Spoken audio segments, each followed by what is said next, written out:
안녕하십니까. 뉴스플러스입니다. 강선우 의원한테 공천헌금 1억 원을 준 혐의가 있는 김경 서울시 의원이 경찰에 출석해 2차 소환 조사를 받았습니다. 경찰은 강 의원에게는 다음 주 화요일에 출석하라고 통보했습니다. 표종호 기자입니다. 공천헌금 의혹의 핵심 피의자로 꼽히는 김경 서울시 의원이 사흘 만에 다시 경찰을 찾았습니다. 취재진을 만난 김 시 의원은 입국이나 1차 소환조사 때와 달리 심려를 끼쳐 죄송하다는 입장을 밝혔습니다. 국민 여러분께 심려 끼쳐드려서 정말 죄송합니다. 오늘 들어가서 모든 거 사실대로 말씀드릴 거고요. 김 시 의원은 지난 2022년 지방선거를 앞두고 당시 더불어민주당 소속이었던 강선우 의원에게 공천헌금 1억 원을 전달한 혐의를 받습니다. 미국에 체류할 당시 경찰에 한 차례 자수서를 제출했는데 강 의원에게 직접 돈을 전달했다고 주장한 걸로 확인됐습니다. 사무국장의 보고를 받고서야 돈 받은 걸 알았다는 기존 강 의원의 해명과는 정반대의 내용입니다. 경찰은 이번 조사에서 자수서 관련 내용을 집중적으로 캐물으며 누구의 주장에 신빙성이 있는지 조사한 걸로 파악됐습니다. 경찰은 또 강선우 의원 측에도 오는 20일에 나와 조사를 받으라고 요구한 걸로 확인됐습니다. 강 의원이 소환에 응하게 된다면 더불어민주당 김병기 의원과의 녹취가 공개돼 의혹이 불거진 지 3주 정도 만에 첫 조사가 이뤄지게 됩니다. 김경시 의원은 이번 조사에서 경찰이 압수수색 과정에서 확보하지 못한 자신의 업무용 노트북과 태블릿 PC도 제출했습니다. 김 시 의원 측은 YTN에 노트북 등은 원래 상태 그대로 경찰에 전달했다고 밝혔습니다. 앞서 김 시 의원은 텔레그램 재가입 등 증거인멸 의혹이 불거지기도 했습니다. YTN 표정호입니다. 네, 전해드린 것처럼 김경시 의원은 1억 원을 강선우 의원에게 직접 건넸다고 주장하는 것으로 전해졌는데요. 강 의원은 사무국장한테 보고를 받고서야 돈 받은 걸 알게 됐다는 입장입니다. 의혹 당사자들 사이에 진실 게임이 벌어지는 양상인데 강 의원이 다음 주 경찰 조사에 출석해서 어떤 입장을 밝힐지 관심입니다. 정현우 기자입니다. 김경시 의원은 지방선거를 앞둔 지난 2022년 강선우 의원에게 직접 1억 원을 전달했다고 진술한 것으로 전해졌습니다. 함께 있던 전 사무국장 남모 씨가 자리를 비운 사이 돈을 건넸다고 말한 것으로 알려졌는데 그동안 강 의원 설명과 정면으로 배치됩니다. 관련 의혹이 불거진 지난달 강 의원은 SNS를 통해 자신은 남모 씨에게서 보고를 받은 뒤에야 관련 내용을 인지했다고 강조했습니다. 또 이 같은 상황을 알게 된 뒤엔 남 씨에게 여러 차례 반환을 지시했다고 밝혔습니다. 민주당 공천관리위원회 간사였던 김병기 의원을 찾아가 상의했을 때도 강 의원은 돈을 받아 갖고 있던 건 남 씨였다고 말합니다. 1억 이렇게 그 돈을 갖다가 받은 걸 지금 사무국장이 그러니까 보관하고 있었다는 거 아닙니까?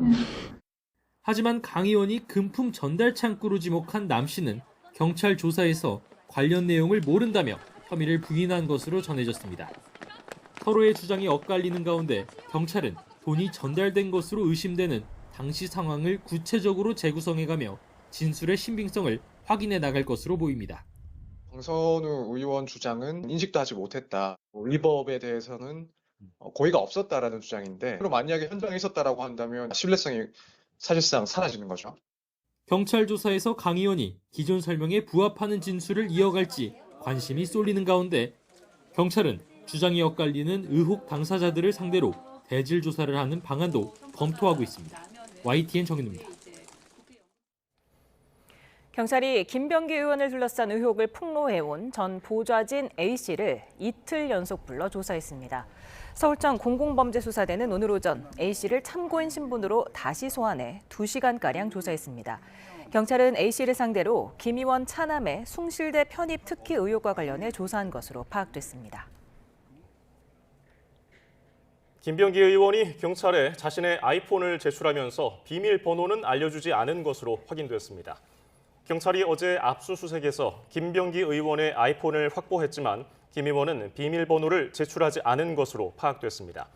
아이폰 최신 기종은 당사자가 비밀번호를 알려주지 않으면 포렌식이 상당히 어려운 것으로 알려졌습니다. 올해 처음 열린 국회 본회의에 더불어민주당이 추진하는 2차 종합특검법이 상정됐습니다. 보수 야권이 지방선거용 내란몰이라고 반발하면서 지금 이 시각에도 국회에서는 필리버스터가 진행되고 있습니다. 윤웅성 기자입니다. 새해 첫 본회의를 앞두고 여야 원내 지도부는 국회의장 주재로 만나 줄다리기를 이어갔지만 결국 입장차를 좁히지 못했습니다. 민주당 새 원내사령탑은 내란 종식이 곧 민생이라며 예고한 대로 2차 종합특검법을 처리한다고 강조했습니다. 내란과 국정농단의 진상은 아직도 완전히 밝혀지지 않았다는 겁니다. 이번에 끝까지 하나도 남김없이 완전히 잔세를 청산하지 않으면 제2의 제3의 윤석열이 나타나서 국민의힘은 2차 특검법에 지방자치단체의 계엄동조 혐의가 포함된 것을 거론하며 야당 지자체장을 공격해 5달 남은 지방선거에 악용하겠다는 뜻이라고 반발했습니다. 특히 수사기소 분리를 외치며 검찰청을 해체한 민주당이 두 권한을 모두 쥔 특검 도입을 반복하는 건 모순이라고 지적했습니다. 탈탈 털어도 아무것도 나오는 게 없으니까 또 하겠다는 이야기를 하는 것이고 검찰의 특수부를 부활하는 것이다. 이런 평행선에도 2차 종합특검법은 민주당 주도로 처리 수순에 돌입했습니다. 앞선 3대 특검의 미진한 부분을 종합적으로 다루며 특히 노상원 수첩 관련 의혹 등 17가지를 수사하게 됩니다. 특별검사 1명, 특검보 5명 등 수사 인력은 최대 251명, 기간은 최장 170일까지 가능합니다. 국회 예산처는 관련 비용 154억 원을 추산했는데 원안보다 인력이 100명 가까이 늘어난 수정안이 상정되면서 혈세 부담도 커질 수밖에 없습니다. 국민의힘은 상정 즉시 반대 토론을 신청했고 첫 주자를 개혁신당 천하람 원내대표에게 양보했습니다. 보수 야권이 필리버스터 연대에 나선 건 이번이 처음입니다. 지금 우리에게 필요한 것은 죽은 권력을 부관 참시하는 2차 종합특검이 아니라 현재 살아있는 권력의 부패를 도려내는 통일교 특검과 돈공천 특검입니다.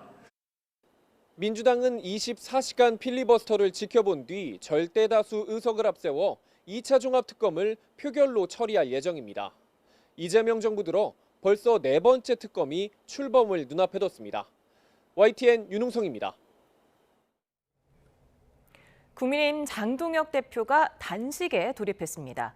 공천 헌금과 통일교, 쌍특검을 수용하라고 민주당을 압박하는 차원입니다. 한동훈 제명으로 궁지에 몰린 장 대표가 대여 투쟁으로 승부수를 던졌다는 해석이 나옵니다. 국회로 가봅니다. 박정현 기자.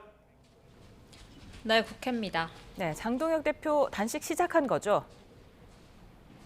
그렇습니다. 국회 본회의에 2차 종합특검법이 상정되면서 장동혁 대표의 무기한 단식도 시작됐습니다.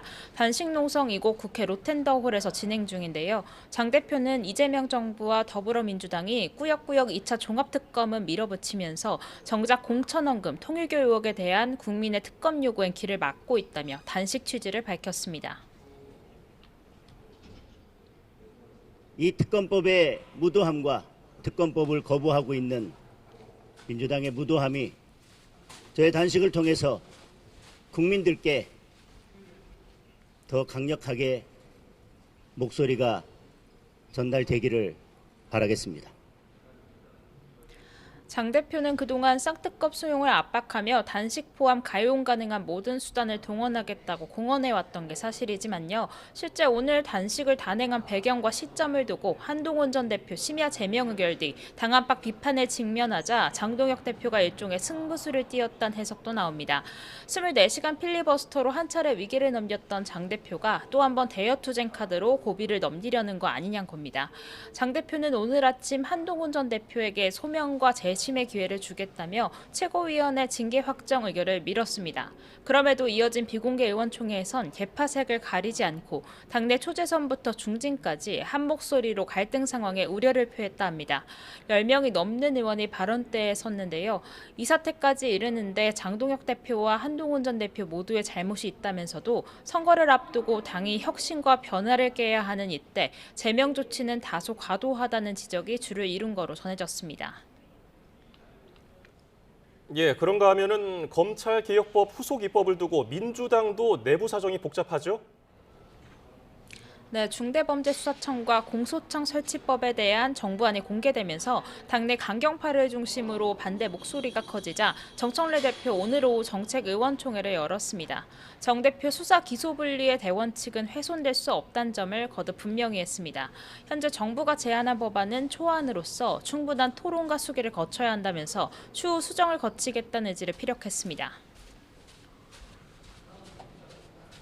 진료는 의사에게, 약은 약사에게, 기소는 검사에게, 수사는 경찰에게. 이것이 수사 기소 분리의 정신입니다. 확정된 법안이 아니라 초안이다라고 생각하시면 당내에서도 반대 의견이 잇따르는 만큼 일단 오는 20일 국민토론회를 거쳐서 의견을 수렴하겠다며 최종적인 표결은 국회 입법부에 있다고 강조했습니다. 검찰개혁 후속 입법을 두고 당정 간 불협화음이 번질 조짐이 읽히자 당 지도부가 전면에 나서 수습에 나선 거로 해석됩니다. 오늘 비공개 의원총회에서 정부안 관련 윤창열 국조실장에게 의원들 질의가 잇따랐다고 합니다. 특히 중수청을 수사사법관, 전문수사관으로 이원화하는 부분, 공소청의 보안수사 요구권을 부여하는 내용의 질의가 집중됐는데요. 자칫 제2의 검찰청이 될 수 있다는 의원들 우려에 정부는 모든 의견을 듣고 종합해 판단하겠다며 당의 의견을 존중하겠다는 게 기본 입장이라고 전했습니다. 지금까지 국회에서 전해드렸습니다. 김남준 청와대 대변인은 검찰개혁에 대한 이재명 대통령의 의지는 분명히 의심하지 않아도 된다고 강조했습니다. 김 대변인은 오늘 라디오에서 검찰로부터 탄압이나 피해를 보았던 사람이 바로 이 대통령 아니겠느냐며 이같이 말했습니다. 다만 현재는 위험이 없는 개혁 방안이 무엇인지를 두고 우리가 다 같이 고민하고 수기를 통해 방법을 찾아 나가는 과정이라 보면 된다고 설명했습니다. 공수처 체포영장 집행방해 등 혐의로 재판에 넘겨진 윤석열 전 대통령의 1심 선고 공판이 내일 생중계됩니다. 윤 전 대통령은 법정에 직접 출석할 예정인데 어떤 반응을 보일지 주목됩니다. 신기혜 기자입니다. 법원이 윤석열 전 대통령의 체포방해 혐의 1심 선고 생중계를 결정했습니다. 속행 공판 중계 때와 마찬가지로 법원 장비로 촬영하는데 이번엔 10초 정도 시차만 두고 선고 내용이 일반에 공개될 예정입니다. 전직 대통령의 1심 선고 공판이 생중계되는 건 이번이 세 번째입니다. 과거 박근혜 전 대통령의 국정농단 사건과 이명박 전 대통령의 횡령 뇌물 사건 선고 공판이 생중계됐었습니다. 두 전직 대통령 모두 선고기일 당시 법정에 나오지 않았는데 윤 전 대통령은 선고 공판에 출석할 예정입니다. 선고하는 동안의 법정 분위기는 물론 윤 전 대통령의 반응까지 실시간으로 전해질 거로 보입니다. 체포방해 혐의 재판에서 윤 전 대통령에게 적용된 혐의는 모두 8개인데 내용에 따라 5갈래로 나뉩니다. 특검은 윤 전 대통령의 범행으로 법 질서가 심각하게 훼손됐다며 징역 10년을 구형했는데 윤 전 대통령 측은 공수처의 수사 자체가 위법하다며 무죄를 주장하고 있습니다. 자신의 범행을 은폐하거나 정당화하기 위해 직권을 남용하고 국가 기관을 사유화한 것으로 자신의 명령을 따른 하급자들에게 책임을 전가하는 모습도 보이는 등 정수사를 하려고 그러면은 뭐 참고인 정도 좀 조사하다가 이거는 대통령 퇴임시까지로 기소 중지 해가지고 대검에다 이첩하는 것이 그게 원래 정상적인 사건 처리지. 양측 모두 치열하게 변론을 이어간 만큼 어떤 판결이 나오더라도 항소할 가능성이 큰데 만약 항소심으로 이어진다면 이 사건이 서울고등법원 내란 전담재판부의 첫 사건이 될 거로 보입니다. YTN 신계입니다. 내일 체포방해 혐의 사건 선고는 윤석열 전 대통령이 받는 8개 재판 가운데 가장 먼저 나오는 선고입니다. 재판부가 내릴 법적인 판단이 선고를 앞둔 내란 혐의 재판의 가늠자가 될지에도 관심이 쏠립니다. 안동준 기자입니다. 윤석열 전 대통령은 지난해 1월 경호처 직원을 동원해 공수처의 체포영장 집행을 방해한 혐의를 받습니다. 계엄 당시 일부 국무위원만 소집해 심의권을 침해하고 사후 계엄 선포문을 만들었다 폐기한 혐의도 있습니다. 계엄이 합헌적 틀 안에서 이뤄졌다는 허위 자료를 외신에 배포할 것과 비화폰 정보 삭제를 지시한 혐의로도 기소됐습니다. 약 5달간의 변론과 심리를 거쳐 이 혐의들에 대한 1심 선고가 내려집니다. 윤 전 대통령이 받는 8개 재판 가운데 처음 나오는 선고입니다. 특검은 지난달 모두 합해 징역 10년을 구형했고 윤 전 대통령은 강하게 반발했습니다. 본인의 범행에 대해 부끄러워하고 반성하기는커녕 그 불법성을 애써 감추기에 급급한 모습만을 보이고 있습니다. 제가 아무리 파면됐지만 전직 대통령을 이걸로 범죄 구성을 어떻게 보면 엮어서 이렇게 재판에 회부한다는 것이 담당 재판부는 계엄이 내란인지 아닌지는 이 사건의 쟁점이 아니라고 선을 그은 상황. 다만 중요한 전제 사실들에 대한 법적 판단이 나올 가능성이 있습니다. 먼저 체포방해 혐의를 두고 윤 전 대통령 측은 공수처의 수사권 문제를 거듭 지적했는데 이는 내란 혐의 재판의 주요 쟁점이기도 합니다. 국무위원 심의권 침해, 허위 보도자료 배포 혐의와 관련해 재판부가 계엄의 성격이나 절차적 하자 여부를 판단할 수 있다는 관측도 가능합니다. 이 때문에 이번 선고가 오는 21일 선고를 앞둔 한덕수 전 국무총리 사건과 더불어 향후 내란 재판의 가늠자 또는 예고편이 될 수 있다는 전망이 나옵니다. YTN 안동준입니다. 서울고등법원이 다음 달 23일부터 내란 외환 범죄 관련 재판을 심리할 전담 재판부 2개를 우선 가동합니다. 서울고법은 오늘 전체 판사 회의를 열고 이런 내용을 논의하고 법관 정기 인사가 발표되는 다음 달 23일 전담 재판부 판사를 보임해서 전담 재판부를 구성하기로 했습니다. 다만 정기 인사 전에 대상 사건이 접수되는 경우를 대비해서 수석 부장판사가 있는 형사 20부를 관리재판부로 두기로 하고 추후 경과에 따라서 전담 재판부 추가 여부를 검토하기로 했습니다. 쿠팡이 오늘부터 개인정보 유출 사태에 대한 보상안을 시행했지만 소비자 반응은 냉담했습니다. 사용처와 기간이 제한된 쿠폰 위주의 보상에 체감 효과가 없다는 불만이 이어지고 있는데요. 쿠팡 사태 이후로 결제액도 줄어든 것으로 나타났습니다. 오동건 기자입니다.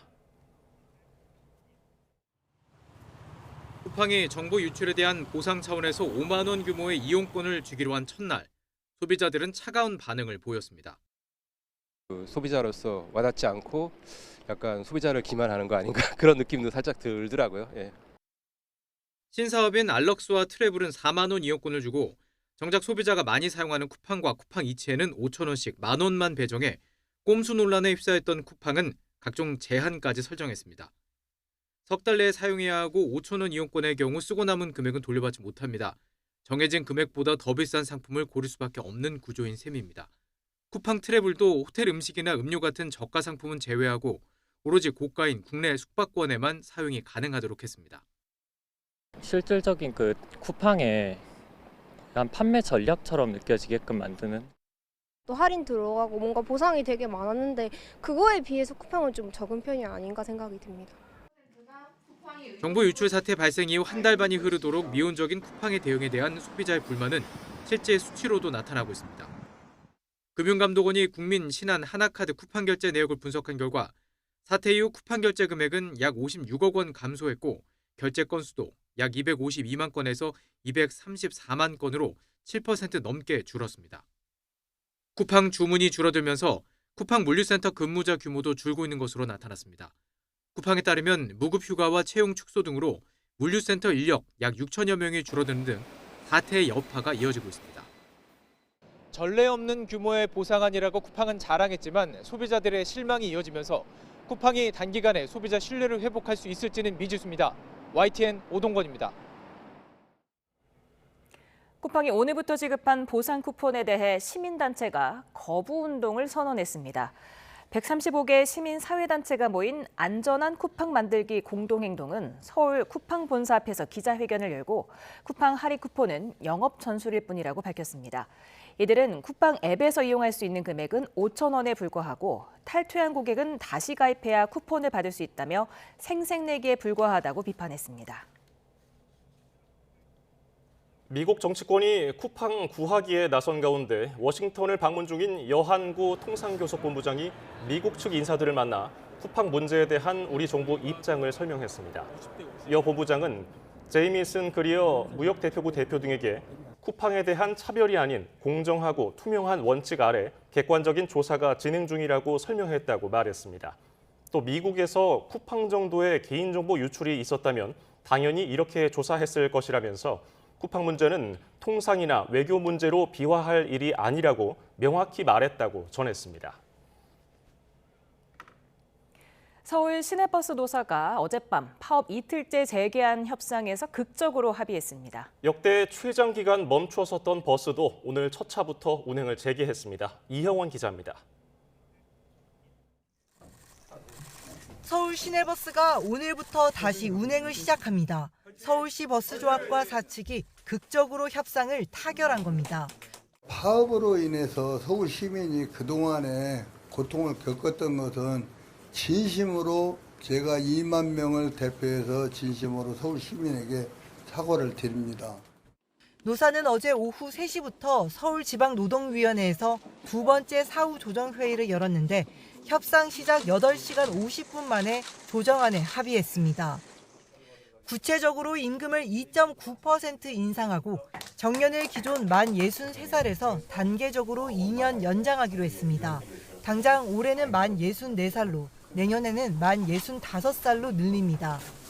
애초 노조는 통상임금 문제는 논외로 하고 임금 체계 개편 없는 임금 3% 인상과 정년 2년 연장 등을 요구해왔는데 인상률 0.1%포인트를 양보한 것 외에는 다 관철시킨 겁니다. 특히 1차 조정안으로 임금 0.5% 인상이 나왔던 만큼 2차 조정에서 노조 요구가 대부분 받아들여진 것으로 볼 수 있습니다. 노사 모두 서로 합의를 위해서 노력을 했고 그 결과 시민 불편을 해소한 것이 성과 중의 하나라고 생각합니다. 역대 최장 기간인 이틀 동안 멈춰섰던 버스로 출퇴근길에 극심한 불편을 겪었던 시민들도 이제 한시름 놓게 됐습니다. YTN 이영훈입니다. 서울 시내버스 노사 협상이 극적 타결된 가운데 근본 원인인 준공영제 개편에 서울시가 나서야 한다는 시민단체 지적이 나왔습니다.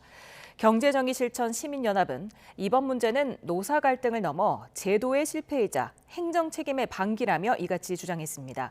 이어 요금과 세금으로 운영되는 중공영제 체계에서 파업 때마다 시민의 이동권이 사실상 볼모가 되는 현실은 결코 정상일 수 없다며 노사와 서울시가 공동 책임지는 구조로 전환해야 한다고 강조했습니다. 예년보다 온화한 날씨가 이어지고 있지만 스모그의 황사까지 겹치면서 대기 질은 갈수록 악화하고 있습니다. 내일까지 서울을 비롯한 서쪽 지방은 나쁨 수준 이상의 고농도 미세먼지가 이어질 전망인데요. 충청과 전북에는 올해 처음 고농도 미세먼지 비상 저감 조치가 내려졌습니다. 김민경 기자입니다. 중국 동해안에서부터 서해를 지나 우리나라 서쪽 지방까지 미세먼지띠가 길게 이어져 있습니다. 스모그입니다. 충남과 전북에는 초미세먼지 주의보가 내려졌고 농도는 평소의 2~3배 이상 높아지며 매우 나쁨 수준을 기록했습니다. 서울을 비롯한 수도권과 강원, 전남에서도 초미세먼지 농도가 나쁨 수준까지 올랐습니다. 여기에 황사까지 겹치면서 서쪽 곳곳에서는 미세먼지 농도가 세제곱미터당 100마이크로그램 안팎까지 오르며 공기질이 한층 더 악화했습니다. 세종과 대전 등 충남 지역은 예비 저감 조치에도 불구하고 내일도 고농도가 이어질 걸로 보여 올해 들어 처음으로 비상저감 조치가 발령됐습니다. 충북과 전북에도 내일 오전 6시부터 밤 9시까지 고농도 미세먼지 비상저감 조치가 내려졌습니다. 이에 따라 공공기관에서는 차량 2부제가 시행되고 공공사업장과 공사장의 운영 시간도 단축됩니다. 서울을 포함한 일부 지역에서도 초미세먼지 주의보 등 특보가 내려질 가능성이 있습니다. 전일 유입된 국외 미세먼지와 국내 발생 미세먼지가 대기 정체로 축적되어 16일 전국 대부분 권역에서 초미세먼지 농도가 나쁨 수준 이상을 보이는 곳이 많겠습니다. 하지만 다행히 이번 미세먼지의 기세는 오래 이어지지는 않을 전망입니다. 이번 초미세먼지와 미세먼지는 오래가지 않고 주말 오후부터 북서쪽에서 청정한 공기가 내륙으로 유입돼 확산하면서 점차 해소될 것으로 보입니다. 기온이 오르자마자 찾아온 불청객 미세먼지. 야외 활동은 피하고 외출할 때는 보건용 마스크를 착용해야 합니다.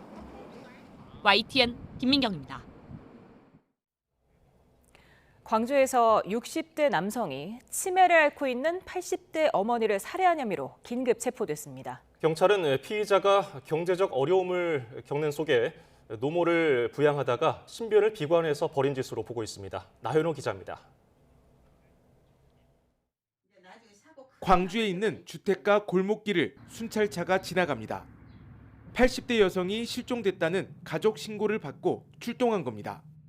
집 주변을 수색하던 경찰은 1톤 화물차 짐칸에서 이미 숨져 있는 80대 여성을 발견했습니다. 경찰은 80대 어머니를 살해한 혐의로 60대 아들을 집 주변에서 긴급 체포했습니다.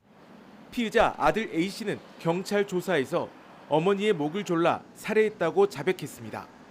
그동안 치매를 앓아오던 어머니를 홀로 부양하며 경제적 어려움을 겪어온 것으로 파악됐습니다. 추울 때는 같이 시장에도 차 타고 다니고 그랬는데 시장 보러 세계도 다니고 그랬는데 또 안 좋을 때는 차에서 엄마가 주무시고 그러더라고요. A씨 화물차 안에서는 마시다만 소주 2병과 함께 농약이 발견됐습니다. 아울러 자신의 처지를 비관하는 내용이 담긴 메모도 나온 것으로 확인됐습니다. 경찰은 숨진 80대 여성을 부검해 정확한 사망 원인과 범행 시각을 파악할 계획입니다.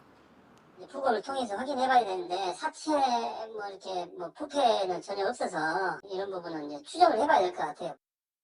환자가 100만 명을 넘기면서 사회적 재앙으로 다가오고 있는 치매, 간병 주체와 비용을 둘러싸고 가족 파탄까지 불러오는 치매 관련 범죄가 갈수록 늘어나고 있습니다.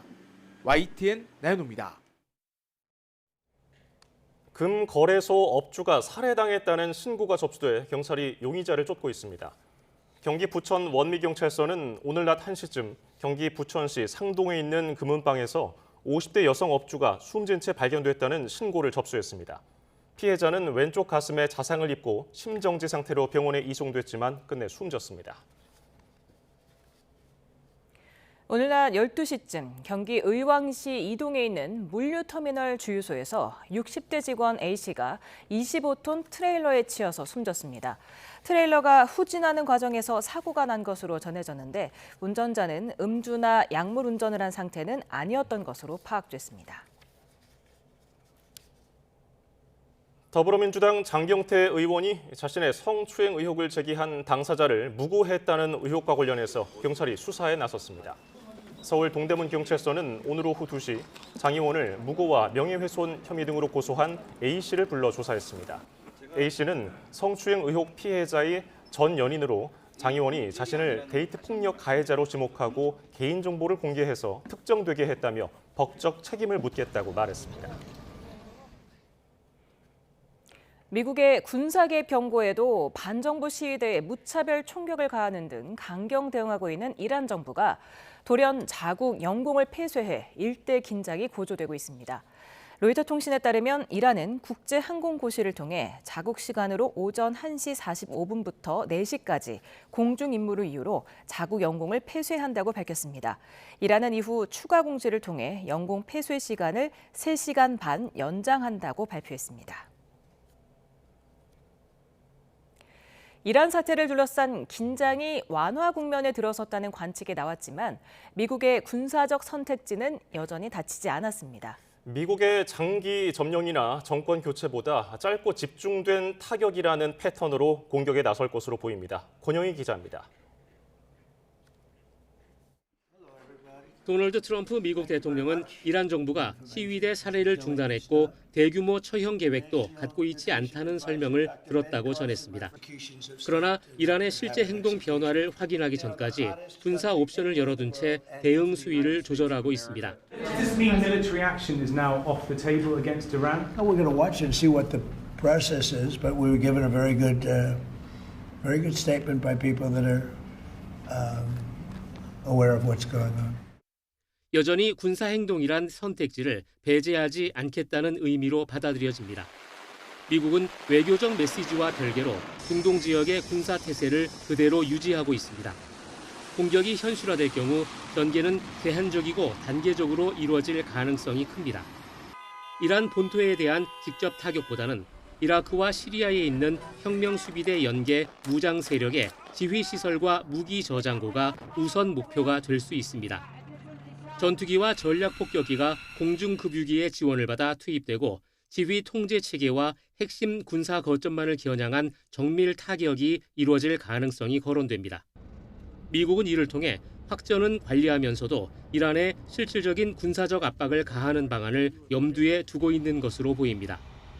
이 같은 접근은 최근 미국이 베네수엘라에서 선택한 군사 행동과도 닮아 있습니다. 당시에도 미국은 정권 교체나 장기 개입 대신 제한된 목표를 설정한 짧은 군사작전으로 정치적 메시지를 극대화하는 방식을 택했습니다. 중동에서도 비슷한 방식이 적용될 경우 이번 군사행동은 전면전이 아닌 통제된 충격을 주는 작전이 될 가능성이 큽니다. Trump's primary aim is to change the behavior of the Iranian regime, not necessarily the regime itself. 미국의 강경 기조에 아바스 아락치 이란 외무장관은 전쟁보다 외교가 더 나은 길이라며 협상을 통한 해결책을 다시 한번 촉구했습니다. 그러나 미국은 군사적 부담을 최소화하는 방식으로 압박 수위를 조절하며 다음 국면을 준비하고 있습니다. YTN 권영입니다. 한국은행이 5차례 연속 기준금리를 동결했습니다. 1,500원 턱 밑까지 올라간 원달러 환율을 고려한 결정이었습니다. 의결문에 금리 인하 관련 문구도 사라지며 사실상 인하 기조가 여기서 멈출 수 있다는 뜻도 내비쳤습니다. 손효정 기자입니다. 기준금리가 이번에도 연 2.5%로 고정됐습니다. 지난해 5월 한 차례 인하를 마지막으로 5차례 연속 동결입니다. 금통위원 6명 만장일치로 동결을 택했는데 새해 들어 1,400원 중후반대로 다시 치솟은 환율이 주요한 이유였습니다. 환율 등 금융안전 관련 리스크가 여전하거나 오히려 올랐다는 점에서 현재의 기준금리 수준을 유지하는 것이 바람직하다고 모두 동의하셨고, 이창용 총재는 최근 환율 상승의 4분의 3은 달러 강세와 엔화 약세, 지정학적 불안 등 대외 요인 때문이지만 나머지는 국내 수급 쏠림의 영향이 크다고 진단했습니다. 환율이 반짝 내리면 개인 투자자들이 달러를 대거 사들이고 해외 주식 투자 속도도 다시 지난해 수준으로 빨라졌다고 설명했습니다. 우리 내국인 해외 투자가 대부분 주식으로 이렇게 많이 나가는 문제가 있기 때문에 이런 것들이 지금 환율 수급을 결정하는 쪽이 더 크다고 생각하고 있고요. 시장에서는 이번 금통위의 결정문을 두고 금리 인하 기조가 사실상 마무리된 게 아니냐는 해석도 나왔습니다. 금통위는 지난해 11월 회의 뒤 금리 인하 기조라는 문구를 금리 인하 가능성으로 수정했는데 이번에는 관련 문구를 아예 삭제했습니다. 3개월 뒤 금리가 동결될 가능성이 크다고 응답한 금통위원도 3명에서 5명으로 늘었습니다. 매파적인 금통위에도 코스피는 10거래일째 사상 최고치를 갈아치우며 거래를 마쳤습니다. 기관의 1조 3천억 원 순매수에 이어 외국인도 매수 우위로 돌아서면서 4,800선을 눈앞에 둔 4,797로 마감했습니다. YTN 손효정입니다. 미 재무장관의 구두 개입에도 환율이 다시 오르자 외환 당국이 거시 건전성 차원의 조치를 검토하겠다고 밝혔습니다. 최지영 재정경제부 국제경제관리관은 거시 건전성 조치는 자본 이동을 관리하는 정책을 뜻한다며 주로 금융기관에 대한 조치를 통해서 개인의 거래 행태가 영향을 받을 수 있도록 하는 방안이라고 설명했습니다. 그러면서 증권사의 외환 거래 위험성을 평가하고 이를 줄이는 제도 등을 예시로 들었습니다. 트럼프 미 대통령이 중국에 수출하는 인공지능 반도체에 25% 관세를 부과하면서 그동안 미뤘던 반도체 분야 관세를 대대적으로 도입할 가능성을 공식 천명했습니다. 미국을 방문 중인 통상교섭본부장은 우리나라에 미칠 영향을 파악하기 위해 귀국 일정을 미뤘습니다. 권중기 기자입니다. 트럼프 대통령이 엔비디아 H200 반도체의 중국 수출을 승인하는 포고문에 서명했습니다. 최고 사양인 블랙웰보다는 한 단계 낮지만 지금까지 가장 높은 수준의 인공지능 반도체의 중국 수출을 허용한 겁니다. 대신 판매 수익의 25%를 국고로 환수하는 전례 없는 조건을 달았습니다. So we're allowing them to do it, but the United States is getting 25% of the chips in terms of the dollar value, and I think it's a very good deal, great deal. We've taken billions of dollars. 트럼프 대통령은 포고문을 통해 무역 확장법 232조에 따른 반도체 관세의 확대 적용 가능성을 시사했습니다. 반도체와 파생제품 수입에 더 광범위한 관세를 부과할 수 있다고 밝혀 그동안 미뤘던 반도체 품목별 관세의 도입 가능성을 공식화했습니다.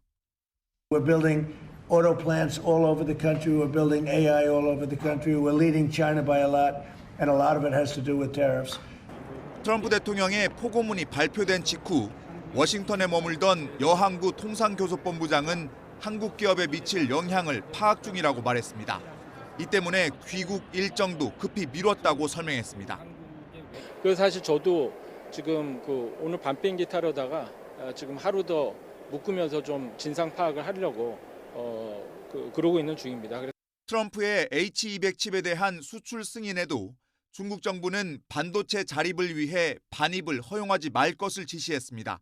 반면 뉴욕타임스는 첨단 반도체인 H200 칩의 판매로 중국의 군사 기술과 인공지능 개발이 탄력을 받을 거라며 트럼프의 수출 허용을 재앙적이라고 평가했습니다.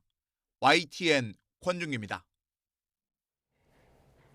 미 연방대법원이 트럼프 대통령의 핵심 경제 정책인 상호 관세에 대한 판결을 오늘도 내놓지 않았습니다. 이르면 지난 9일에 판결할 것으로 전망됐었는데 판결이 늦어지는 이유에 관심이 쏠립니다. 워싱턴 신윤정 특파원입니다. 전 세계 이목이 미 동부시간 기준 14일 오전 10시 워싱턴 DC의 미 연방대법원으로 쏠렸지만 관세에 대한 판결은 내려지지 않았습니다. 미국 대법원이 주요 사건을 결정하겠다고 예고했던 지난 9일에 이어 두 번째 불발입니다. 연방대법원은 판결 시점을 예고하지 않는 것이 관례지만 이번 사건은 사안의 중대성 때문에 이례적으로 지연되고 있다는 평가가 많습니다.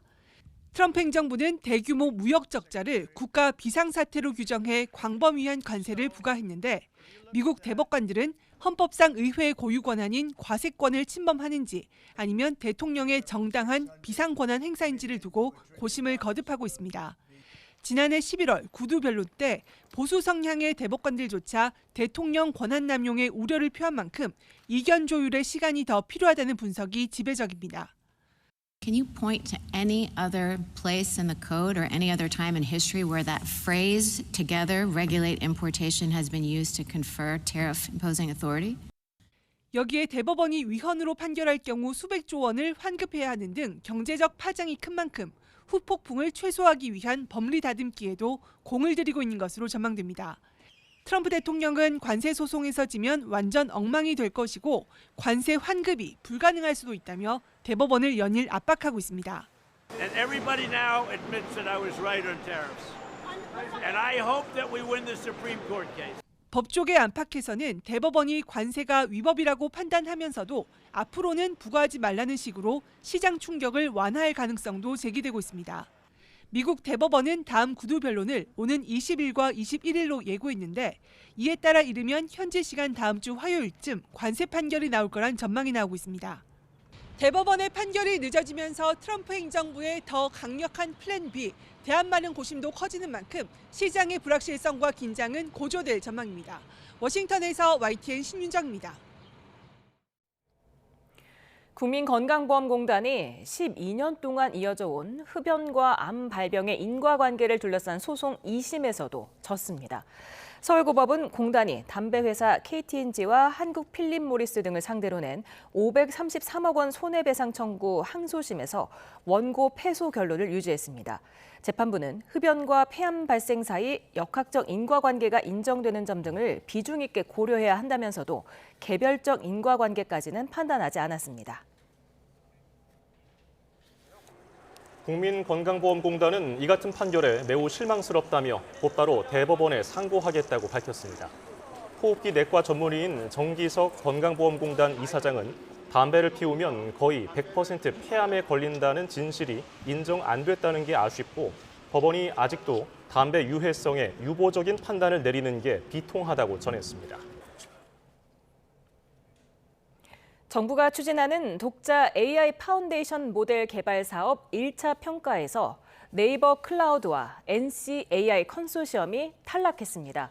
과기부는 AI 성능과 활용 가능성, 비용 효율성, 생태계 파급 효과 등을 종합적으로 평가해 LG AI연구원과 SK텔레콤, 업스테이지를 정예팀으로 선정했다고 밝혔습니다. 서울 아파트값이 새해 들어서도 상승세를 이어가고 있는 가운데 한 주 전보다 상승폭이 커졌습니다. 지난해 서울 아파트 매매 가격 연간 상승률은 9%에 육박하며 19년 만에 최고치를 기록했습니다. 최두희 기자입니다. 서울 중구의 주상복합 아파트. 지난 2일 전용 면적 122제곱미터가 20억 2천만 원에 거래됐습니다. 직전 거래보다 2천만 원 올라 최고가를 기록했습니다. 2배 이하로 저평가되어 있는 것도 있는 경우도 있는데요. 요즘 좋은 지역이라는 거를 조금 고평가되어 있는 지역에 비례해서 손님들이 알고 계시는 것 같고, 제가 나와 있는 이곳 중구가 0.36% 오르는 등 서울 아파트 값은 0.21% 오르며 상승폭을 키웠습니다. 지난해 2월 첫째 주부터 49주 연속 상승세입니다. 서울 자치구 가운데 중구, 동작구가 가장 많이 올랐고 이어 성동구 순으로 나타났는데 한강벨트가 아닌 중구, 관악구 아파트값 상승세가 눈에 띕니다. 이에 더해 노원, 도봉, 강북구 등도 전주보다 상승폭이 확대되는 등 상승 흐름이 외곽 지역으로 번지는 모양새입니다. 서울 주요 핵심지의 가격 상승 피로감이 누적됨에 따라 상대적 가격 만족도가 높은 중저가 지역 위주로 실수요 매수세가 유입되고 있는 것으로 추정됩니다.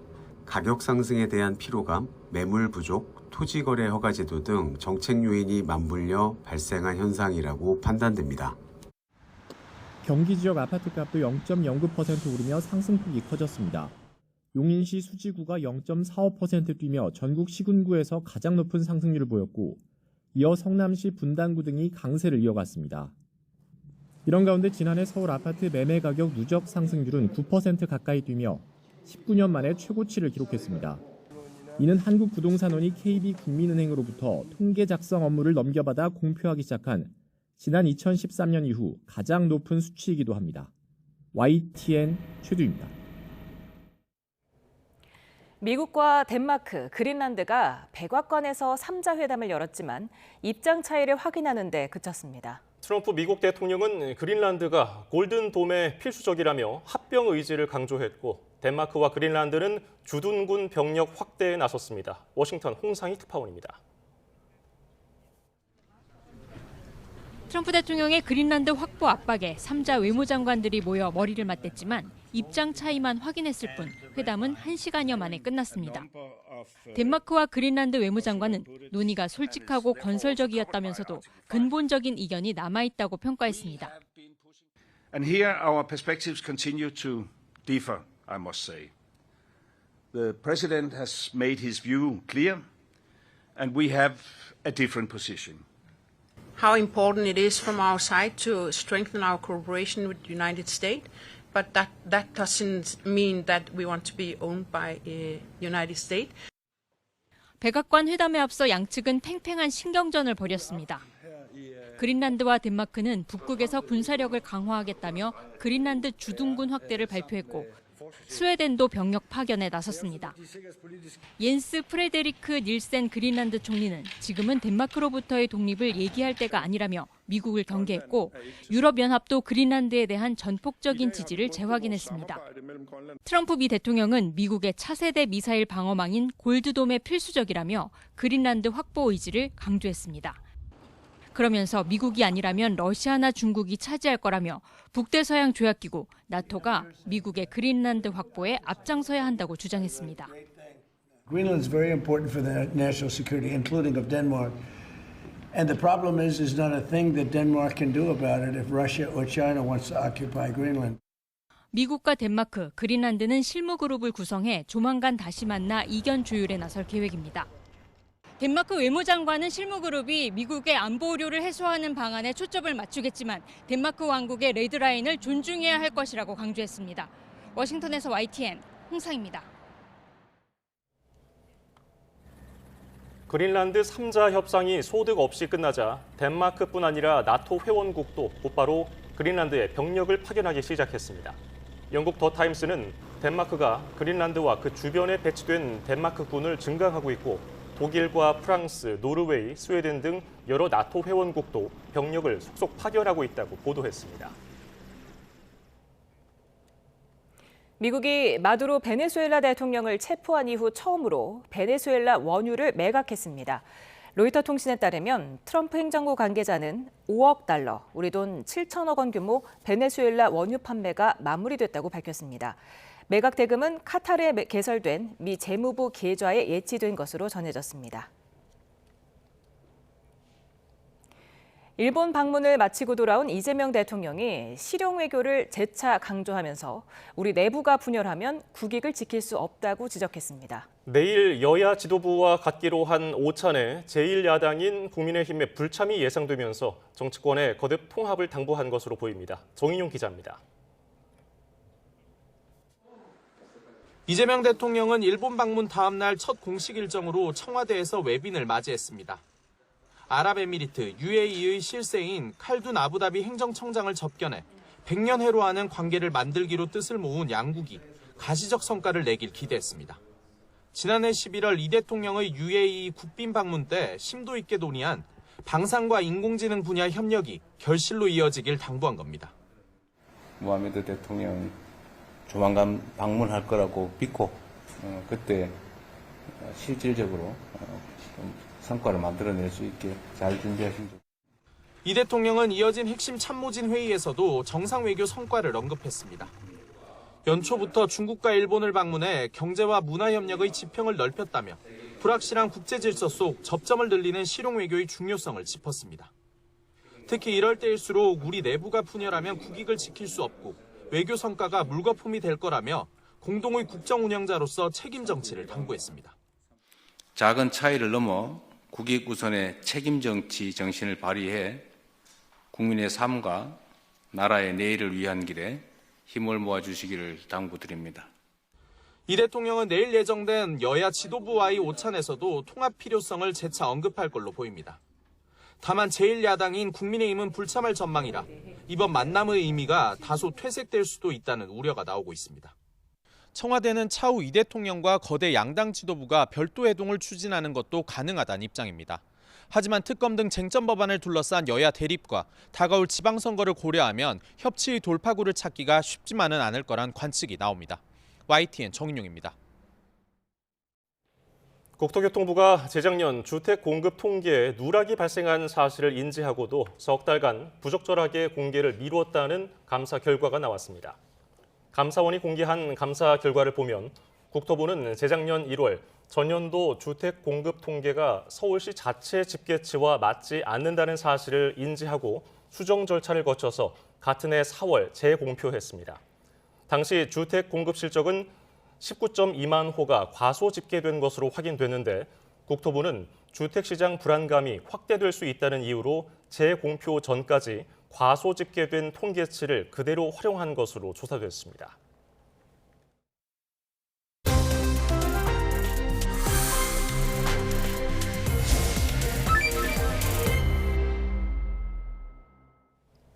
한국은행 금융통화위원회가 올해 첫 기준금리를 연 2.5%로 동결했습니다. 스콧 베센트 미 재무장관의 이례적인 환율 구두 개입도 있었는데요. 시장 반응 어땠는지 정철진 경제평론가와 짚어봅니다. 어서 오십시오. 네, 안녕하십니까. 네, 지금 기준금리를 5번 연속 동결을 했는데 금통위원 7명의 만장일치 의결이었어요? 그렇습니다. 실은 이번에 금통위는 열리기 전부터 동결이 100% 예측이 돼 있었고요. 결과적으로 예측대로 나왔고 금통위원도 만장일치 결정이 나왔었는데요. 실은 이번 금통위의 핵심은 동결이냐 인하냐 인상이냐가 아니라 이후에 나오게 될 통화정책 방향을 놨더니 통방문에서 어떤 문구가 들어가고 어떤 문구가 빠질까, 그리고 이후 기자들 앞에선 바로 이창용 총재의 입에선 어떤 이야기들이 나올까가 핵심이었었는데, 일단 전반적으로 전 놓고 보면 상당히 매파적인 그런 느낌을 받았다라는 걸 볼 수가 있겠습니다. 그러니까 금리는 올리지는 못하지만 이제 올해는 금리 인하는 일단 종료가 되지 않았나, 이런 것도 읽을 수가 있었고요. 기자들 앞에 나섰던 이창용 총재는 굉장히 억울하다는 모습이랄까요? 하나하나 건건이 해명하는 그런 모습도 굉장히 눈에 들어왔었습니다.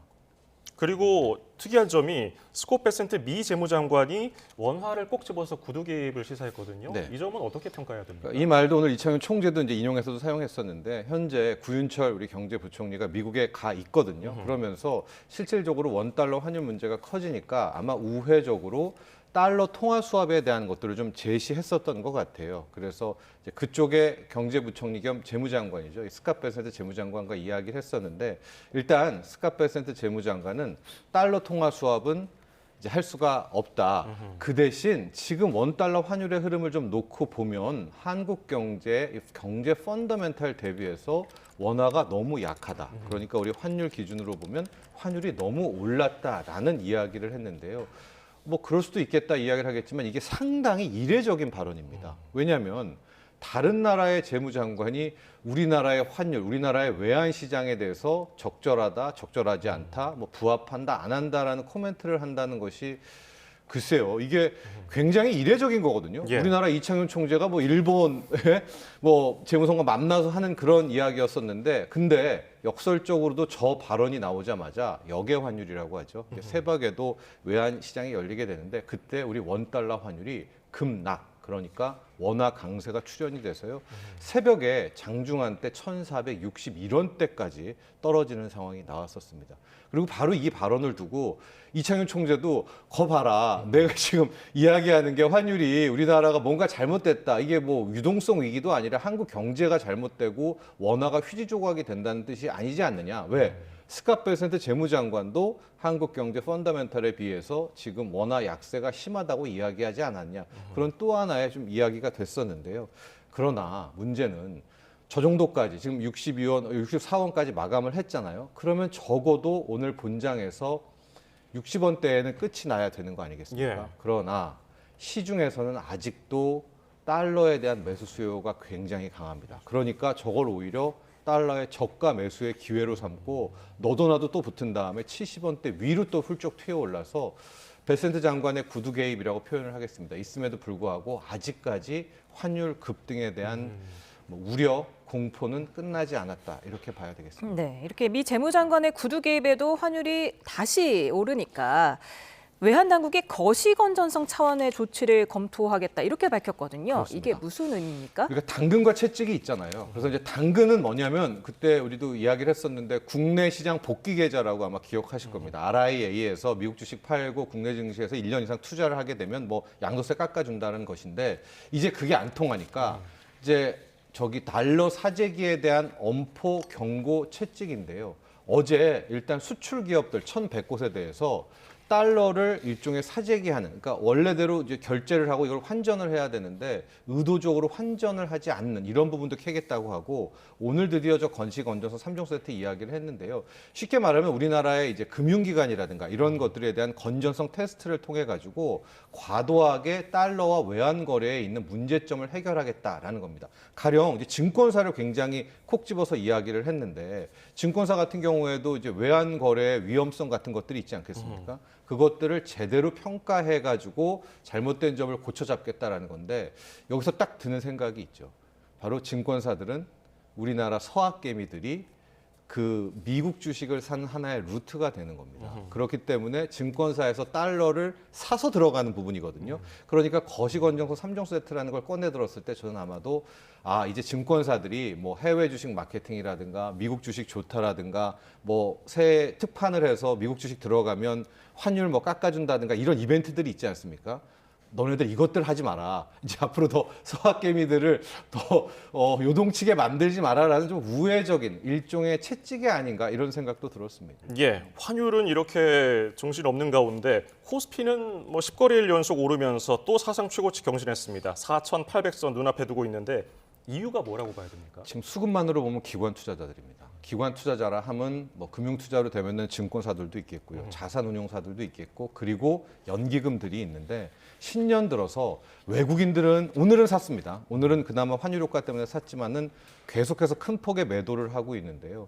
이걸 개인도 있지만 개인보다 더 큰 세력, 바로 우리의 국내 기관 투자자들이 계속 사들입니다. 그런데 연기금도 그렇고 증권사들도 그렇고 이들은 이제 나중에 뭐 감사라든가 여러 가지를 받기 때문에 어쩔 수 없이 코스닥의 뭐 급등주 이런 걸 쫓아갈 수는 없거든요. 결과적으로 시가총액 상위 10위, 15위들을 사들이게 되는데 다행히도 삼성전자, SK하이닉스의 올해 연간이 되게 좋죠. 현대차 그룹주 같은 경우에도 자동차는 뭐 그저 그렇지만 로봇 프리미엄이라는 성장성이 됐고 그러니까 명분이 되게 있는 것 아니겠습니까? 그래서 오늘도 그렇고 이 기관 투자자들이 사들이는데 기관들은 대형주 위주로 산다.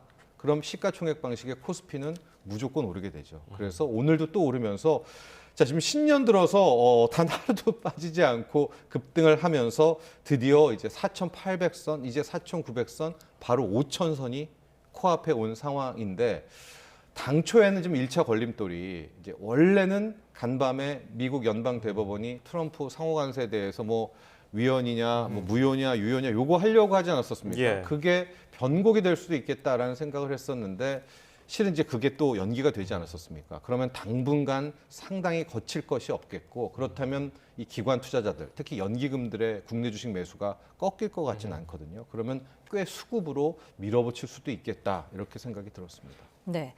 그런가 하면 쿠팡이 개인정보 유출에 대한 보상책으로 마련한 5만 원 구매 이용권 쿠폰이 오늘부터 이제 순차적으로 네.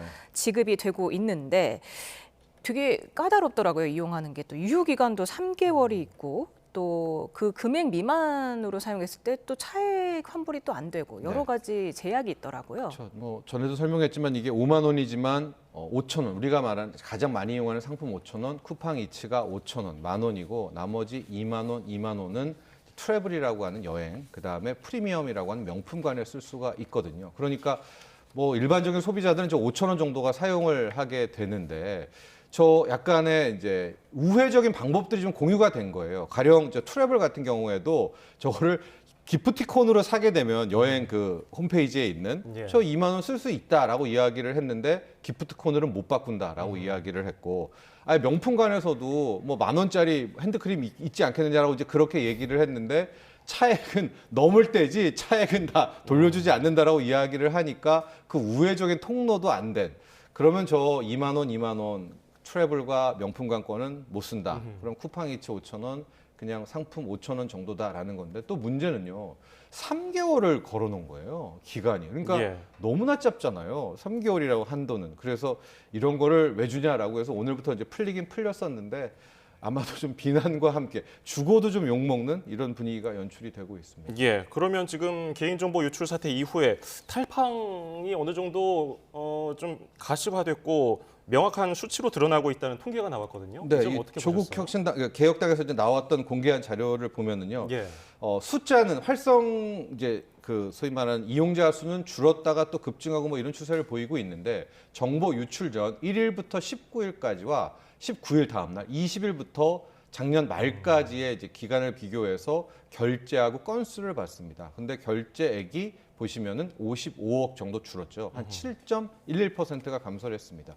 근데 저게 건수로 그러니까 금액이 뭐 몇 큰 건이 줄었을 수도 있지 않겠습니까? 예. 그래서 건수도 함께 체크를 해봤는데 건수 역시도 약 7%가 줄어들어서 실질적으로 쿠팡 유출 사태 터지고 나서 한 탈팡이 상당히 가시화되는 것들이 수치로 확인이 됐었는데 한 번 더 조사를 해봐야 될 것 같아요. 언제냐? 이제 1월 1일이 됐었잖아요. 1일부터 12일까지를 한 번 더 비교를 해봐야 될 것 같습니다. 왜냐하면 저렇게 일시적으로 탈팡이 나오고 뭐 실제 우리도 얘기했지만 활성이 이용자 수가 줄었잖아요. 예. 그러다 신년 들어서 이게 회복 조짐이 보였습니다. 그렇기 때문에 올 1월 1일부터 12월까지의 이 결제 금액과 건수를 한 번 더 비교해 보면 그때 터졌던 이 탈팡에 대한 부분들이 얼만큼 지금 뭐 파급 효과가 있고 지속됐는지를 더 명확하게 알 수 있을 것 같습니다. 사실 통상 연말 특수로 12월은 보통 유통업체 매출이 증가하는 시기 아닙니까? 네. 7%가 줄었다고는 하나 만약에 그 전년도 12월과 비교해 봤을 때는 어땠을까요? 그렇죠. 전년도 12월과 비교해서 확연히 줄어든 게 맞는데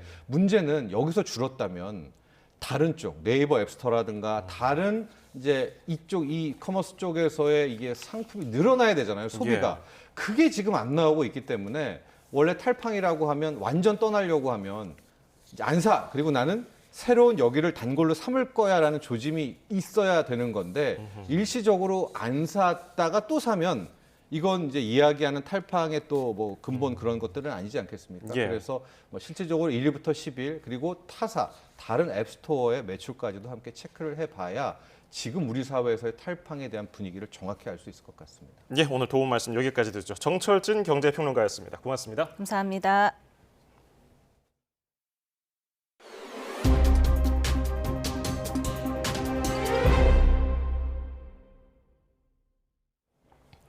프로야구에서 7년 연속 한국 시리즈 진출 이후 4년 연속 준 플레이오프에도 오르지 못한 두산이 올해 팀의 간판을 바꾸고 새 출발에 나섰습니다. 신임 김원형 감독은 우승을 목표로 내걸었고 내야의 새 사령관 박찬호는 선발 곽빈을 평균 자책점 1위로 만들겠다는 이색적인 포부를 밝혔습니다. 이경재 기자입니다.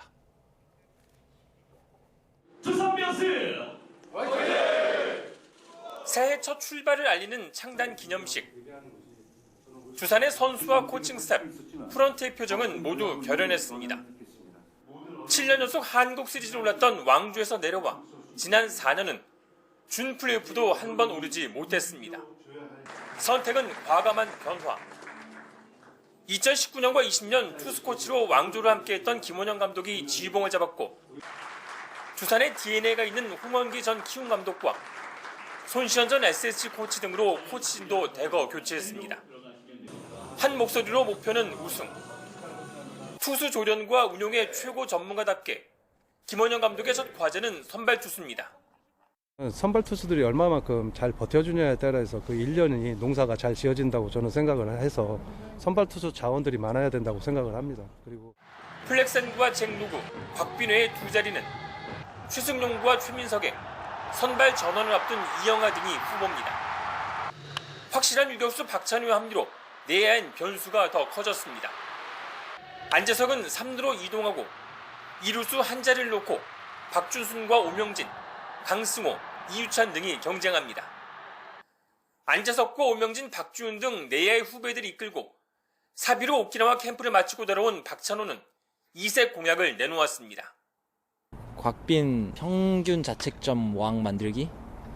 빈이한테 뭐 약속은 했는데 잘 든든히 지켜보겠습니다. 김재환이 빠진 좌익수에서도 뜨거운 경쟁을 예고한 두산은 오는 23일 호주 시드니로 전지훈련을 떠납니다. YTN 이경재입니다. 축구대표팀 수비수 김민재가 자신의 시즌 첫 골로 소속팀 바이에른 뮌헨의 무패 행진을 이끌었습니다. 오랜만에 철벽 수비까지 선보이면서 철기둥 모습을 되찾았습니다. 이대건 기자입니다. 전반 41분 쾰른의 선제골을 내주며 끌려가던 바이에른 뮌헨. 추가 시간 올리스의 패스를 받은 그나브리가 오른발 슈팅으로 1대1 균형을 맞춥니다. 이후 전세를 뒤집은 건 바로 김민재였습니다. 먼저 후반 10분 특유의 철벽 수비가 빛났습니다. 켈른의 긴 패스를 팀 동료 타가 실수로 흘려 결정적인 득점 기회를 내줬는데 김민재가 빠른 속도로 끝까지 따라붙어 공을 낚아챘습니다. 결승골까지 책임졌습니다. 후반 26분 디아스가 오른쪽으로 올린 공을 일본인 수비수 이토 히로키가 머리로 연결했고 골문 앞에 있던 김민재가 헤더로 골대 안으로 넣었습니다. 대경기 만에 그라운드를 밟은 김민재 시즌 첫 골입니다. 새해 처음 나선 경기에서 풀타임을 소화한 김민재는 시즌 1호 골에 철벽 수비까지 선보이며 완벽한 회복을 알렸습니다. 8일에 쐐기골까지 더한 뮌헨은 개막 후 17경기 무패 행진을 이어갔는데 그 중심엔 철기둥 김민재가 있었습니다. YTN 이다운입니다. 오늘은 추위 대신 미세먼지가 말썽을 부리고 있습니다. 내일도 하늘 자체는 맑지만 대부분 지역에서 공기가 무척 탁하겠고 이에 따라 충청과 전북에는 미세먼지 비상 저감 조치도 시행되겠습니다. 또 오전까지 안개가 매우 짙게 끼는 곳이 많겠고 동해안을 중심으로 무척 건조한 날씨가 이어지겠습니다. 오늘 대구 등 곳곳에서 1월 기준으로 관측 이래 가장 높은 기온을 기록했는데요. 내일도 서울 아침 기온이 영하 1도로 오늘보다는 낮지만 예년보다 2도에서 4도가량 높아 추위가 심하지 않겠고 낮 기온도 서울 6도, 광주 14도, 부산 15도로 오늘보다는 낮지만 예년보다 4도에서 8도가량 높겠습니다. 날씨 정보였습니다.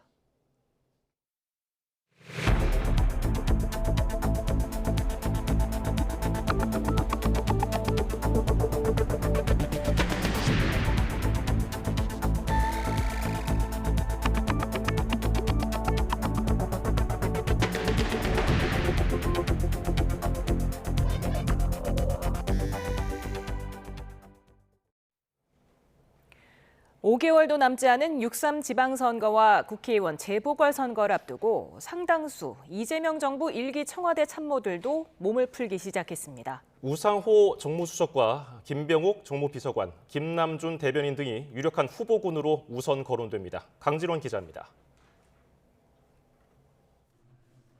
사선 의원을 지낸 뒤 이재명 정부 초대 정무수석을 맡아 당과 청와대 사이 소통 창구 역할을 해온 우상호 수석. 철원 출신인 우 수석의 강원지사 선거 출마는 사실상 확정된 분위기입니다. 공직선거법에 따른 공직자 사퇴 시한은 선거일 90일 전인 오는 3월 5일이지만 이르면 이달 안에 자리에서 물러날 거로 보입니다. 당에서 같이 대통령의 국정 철학을 같이 잘 공유하면서 잘 실천될 수 있도록 그렇게 함께 노력하자 이런 말씀 드리겠습니다. 네. 출마 대열엔 우 수석과 더불어 여의도와 청와대 사이 가교를 자임한 김병욱 정무비서관도 합류할 거로 예상됩니다. 경기 성남 분당을 지역에서 재선에 성공했던 원조 친명그룹 7인의 출신인 김 비서관은 성남시장에 도전장을 내밀 거란 전망이 많습니다. 청와대는 앞으로도 각 정당 지도부와의 소통을 지속하며 통합과 신뢰를 바탕으로 청와대 주변에선 우 수석과 김 비서관의 후임으로 3선의 더불어민주당 원내대표까지 역임한 홍익표 전 의원과 재선을 지낸 고용진 전 의원의 이름까지 오르내리고 있습니다. 6.3 지방선거와 함께 치러지는 이재명 대통령의 지역구 인천 계양을 국회의원 재보궐선거엔 김남준 청와대 대변인이 나설 거로 관측됩니다. 대통령의 임 역할을 하는 김 대변인은 이 대통령의 측근그룹인 성남 경기라인 중에서도 핵심으로 꼽힙니다. 이 대통령은 정책은 숫자나 그래프가 아닌 국민의 삶을 실질적으로 개선하는지로 평가받는 것이라고 강조했습니다. 이 밖에 충남 아산을에서 내리 3선을 한 강훈식 대통령 비서실장은 대전 충남의 첫 통합단체장 선거가 성사될 경우 차출 가능성이 꾸준히 제기되고 있습니다. 전남 무안 출신인 김용범 정책실장도 최근 통합 논의가 급물살을 탄 광주 전남 통합단체장 도전설에 불이 붙었지만 현재로선 청와대 잔류에 무게가 실리는 기류입니다. 6월 3일 선거에 출사표를 던질 명단엔 다른 수석과 비서관, 행정관들도 포함될 수 있는 만큼 조만간 청와대 참모진 개편도 단행될 것으로 보입니다. YTN 강진원입니다. 더불어민주당이 발의한 2차 종합특검법이 국회 본회의에 상정됐습니다. 내란, 김건희, 최상병 특검의 미진한 부분을 추가 수사하는 법안으로 노상원 수첩 관련 의혹이나 계엄에 동조한 국가기관 등 14개를 수사 대상으로 하고 수사 기간은 최대 170일입니다. 법안이 상정되자 국민의힘은 개혁신당과 함께 무제한 토론, 필리버스터에 돌입했고 민주당 등 범여권은 내일 오후 3시 반쯤 표결로 토론을 강제 종결한 뒤 법안을 처리한다는 계획입니다. 국민의힘 장동혁 대표가 공천 헌금과 통일교 특검법 수용을 촉구하며 무기한 단식에 돌입했습니다. 장 대표는 오늘 국회 로텐더홀에서 민주당의 2차 종합특검법 강행 처리에 반대하는 규탄 대회에 참석해서 개혁신당 천하람 원내대표가 1번 주자로 필리버스터를 시작하면 본인은 단식을 시작하겠다고 선언했습니다. 그러면서 2차 종합특검법의 무도함과 통일교 특검법을 거부하는 민주당의 무도함이 단식을 통해서 국민에게 더 강력하게 전달되기를 바란다고 강조했습니다. 국민의힘 장동혁 지도부가 한동훈 전 대표에 대한 제명 징계안을 당장 의결하지 않기로 했습니다. 재심 기회를 보장하겠다는 이유를 내세웠지만 당 안팎의 반발을 달램과 동시에 절차적 흠결도 보완하겠다는 뜻으로 풀이됩니다. 김철희 기자입니다. 한동훈 전 대표에게 제명 징계가 내려지고 하루가 지났지만 당 윤리위 결정을 둘러싼 국민의힘 내홍은 좀처럼 식지 않았습니다. 결정문이 2차례나 수정된 걸 두곤 졸속이란 비판이 이어졌고 시간을 더 들여야 한다는 신중론 역시 투장파를 중심으로 계속 분출했습니다. 오늘 최고위원회에서 윤리위원회에 대한 징계 내용을 그대로 의결해서는 안 된다. 아침 9시 최고위 직전까지 의견 청취를 이어간 장동혁 대표. 윤리위 징계안을 당장 처리하지 않겠다며 속도 조절을 선언했습니다.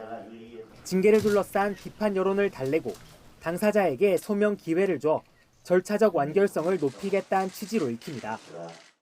제대로 된 소명 기회를 부여받아서 이 절차가 마무리될 수 있도록 재심의 기간까지는 윤리 결정에 대해서 최고위의 결정을 하지 않겠습니다. 최대 열흘의 말미가 더 생겼지만 의원총회에선 초유의 새벽 기습 징계를 두고 성토가 이어졌습니다.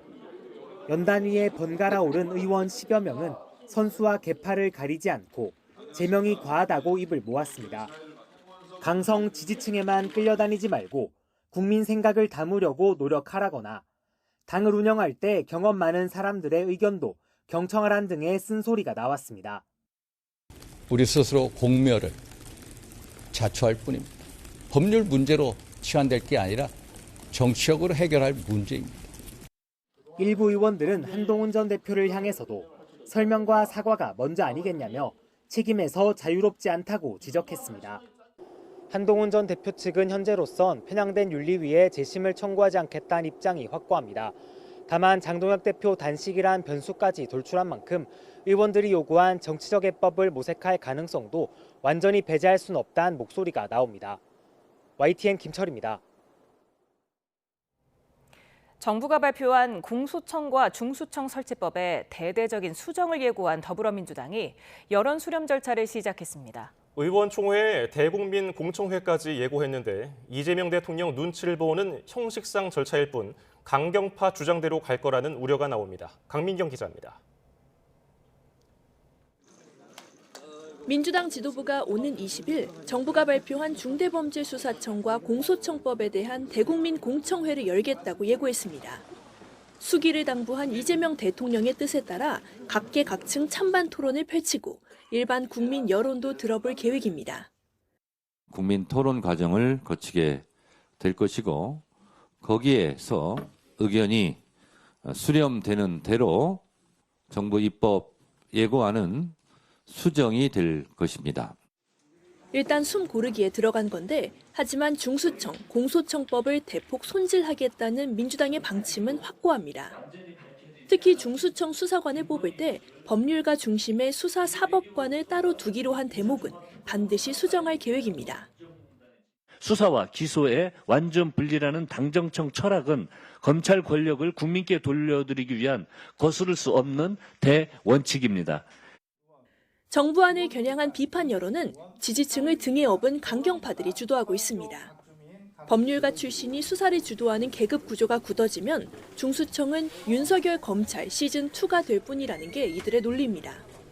강경파들은 1시간 반 의원총회에서도 이런 성토를 쏟아냈는데 수사 역량 유지를 위한 고육지책이라는 정부의 해명도 통하지 않았다고 합니다. 수사사법관이 이렇게 지휘하는 그런 체계는 아니다라는 얘기를 했는데 그럼에도 불구하고 이거에 대한 우려의 목소리도 나왔고 물론 특정 집단을 배제하면 안 된다는 신중론도 일부 나오고 있지만 다수의 지지를 받지 못하는 게 현실입니다. 여권 관계자는 민주당의 계획대로라면 제2의 공수처가 탄생할 뿐이라며 답답한 마음을 감추지 않았습니다. 오는 20일 공청회가 허울뿐인 여론 수렴으로 끝날 수 있다는 우려가 일각에서 나오는 배경입니다. YTN 강민경입니다. 조국혁신당 조국 대표는 정부의 중수청과 공소청법을 제2검찰청 신설법으로 규정하며 검찰개혁 좌초가 우려된다고 말했습니다. 조 대표는 검찰개혁은 수사기관이 수사, 검사는 기소와 공소유지라는 방향이 명백하다면서 이같이 밝혔습니다. 또 국정 프로세스에 이상 신호가 나타나고 있다며 당정청이 완벽한 사전 조율 없이 주요 국정 현안을 발표하고 매우 중요한 사안에서 엇박자를 내고 있다고 지적했습니다. 강선우 의원한테 공천헌금 1억 원을 준 혐의가 있는 김경 서울시 의원이 경찰에 출석해 2차 소환 조사를 받고 있습니다. 경찰은 강선우 의원에게는 다음 주 화요일에 출석하라고 통보했습니다. 표종우 기자입니다. 공천헌금 의혹의 핵심 피의자로 꼽히는 김경 서울시 의원이 사흘 만에 다시 경찰을 찾았습니다. 취재진을 만난 김 시 의원은 입국이나 1차 소환조사 때와 달리 심려를 끼쳐 죄송하다는 입장을 밝혔습니다. 국민 여러분께 심려 끼쳐드려서 정말 죄송합니다. 오늘 들어가서 모든 것 사실대로 말씀드릴 거고요. 김 시 의원은 지난 2022년 지방선거를 앞두고 당시 더불어민주당 소속이었던 강선우 의원에게 공천헌금 1억 원을 전달한 혐의를 받습니다. 미국에 체류할 당시 경찰에 한 차례 자수서를 제출했는데 강 의원에게 직접 돈을 전달했다고 주장한 걸로 확인됐습니다. 사무국장의 보고를 받고서야 돈 받은 걸 알았다는 기존 강 의원의 해명과는 정반대의 내용입니다. 경찰은 이번 조사에서 자수서 관련 내용을 집중적으로 캐물으며 누구의 주장에 신빙성이 있는지 조사한 걸로 파악됐습니다. 경찰은 또 강선우 의원 측에도 오는 20일에 나와 조사를 받으라고 요구한 걸로 확인됐습니다. 강 의원이 소환에 응하게 된다면 더불어민주당 김병기 의원과의 녹취가 공개돼 의혹이 불거진 지 3주 정도 만에 첫 조사가 이뤄지게 됩니다. 김경시 의원은 이번 조사에서 경찰이 압수수색 과정에서 확보하지 못한 자신의 업무용 노트북과 태블릿 PC도 제출했습니다. 김 시 의원 측은 YTN에 노트북 등은 원래 상태 그대로 경찰에 전달했다고 밝혔습니다. 앞서 김 시 의원은 텔레그램 재가입 등 증거인멸 의혹이 불거지기도 했습니다. YTN 표정우입니다. 경찰이 김병기 의원을 둘러싼 의혹을 폭로해온 전 보좌진 A씨를 이틀 연속 불러 조사했습니다. 서울청 공공범죄수사대는 오늘 오전 A씨를 참고인 신분으로 다시 소환해서 2시간가량 조사했습니다. 경찰은 A씨를 상대로 김 의원 차남의 숭실대 편입 특혜 의혹과 관련해서 조사한 것으로 파악됐습니다. 비상계엄을 선포한 이후 수사에 불응하고 관저에서 버티던 윤석열 전 대통령은 1년 전 오늘 체포됐습니다. 윤 전 대통령은 당시 체포를 방해한 혐의로 재판에 넘겨졌는데요. 내일 1심 선고가 나옵니다. 김지성 기자입니다. 큰 버스로 가로막힌 길목에서 대통령 경호처 인력과 경찰이 몸싸움을 벌입니다. 지난해 1월 3일 당시 현직 대통령에 대한 체포영장 집행 모습입니다. 경찰과 경호처 직원이 현장에서 관저 내부에서 몸싸움을 벌이고 있는 그런 상황입니다. 차벽과 인간띠로 3중 저지선을 구축해 한남동 관저를 요새로 만든 윤석열 전 대통령은 물리력으로 수사기관이 법원에서 발부받은 체포영장 집행을 방해했습니다. 관저 주변에 철조망까지 둘렀지만 2번은 막지 못했고 현직 대통령으로는 처음으로 체포돼 구속됐습니다. 불미스러운 유혈 사태를 막기 위해서 일단 불법 수사이긴 하지만 공수처 출석에 응하기로 했습니다. 특검 수사 결과 윤 전 대통령은 직접 경호처에 내란죄 수사권이 없는 공수처의 체포영장이 불법이라며 관저 진입을 막으라고 지시한 것으로 드러났습니다.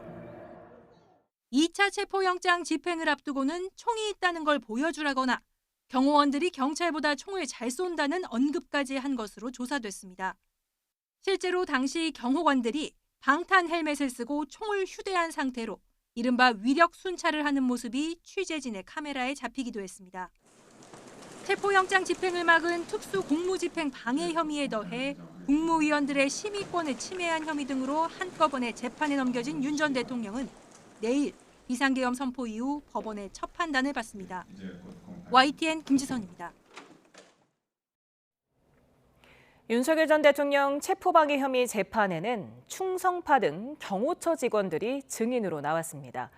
김성훈 전 차장은 진술을 번복하는 모습을 보였고 다른 관계자는 윤 전 대통령이 위협 사격을 지시했다고 털어놨습니다. 우종훈 기자의 보도입니다.